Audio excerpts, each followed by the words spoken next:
Okay, so we're going to use Photoshop to help us when we're working with our graphic design ideas in Illustrator, Canva, InDesign. One of the most common is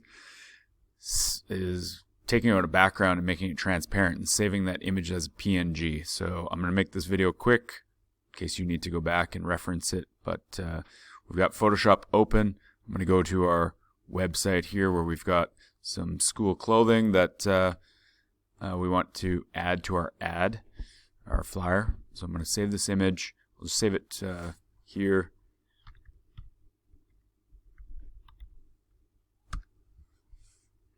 In Photoshop. Now, this is the interactive tour that I was talking about, where I want everyone to complete that and then show me on screen as assignment 5. But we'll go with open. So after you've downloaded the image,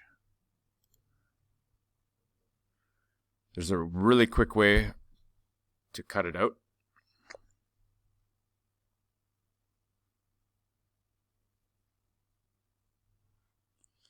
Okay, the quickest way to cut it out, there's many different options in Photoshop. There's many different ways often to do the same task. The quickest way to do this, especially if you have a solid colored background, is I could look for my magic wand. If I select the background, it selects everything here. Now it goes around the hoodie, cuts it out, or selects it, I should say, very accurately.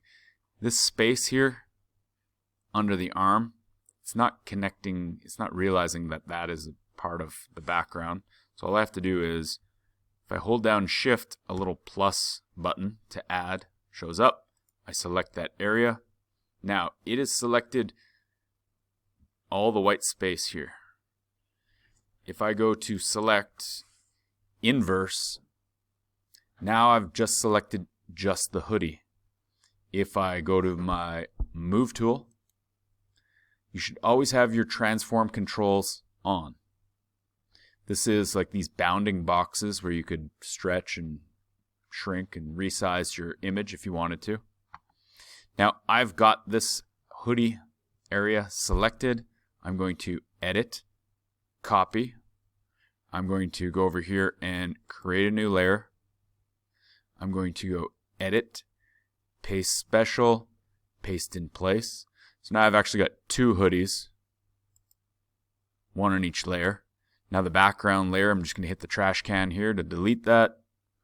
Now when I see this checkered background, that is just there to display, to show that there is no background, it's transparent. So if I save it now, if I save it as, I could save it as a Photoshop file if I wanted to go back to it and maybe make some other adjustments, but if I save it as a JPEG, it's actually going to fill in that background with white space again. But if I go all the way down to PNG, I select that and I click save. I'll just go OK. Now when I bring this into my project, the background's cut out. I can place this on anything. I can overlap some of them in different layers, whatever I want to do. But this is the way to create a transparent background, save it as a PNG, use it in your project files.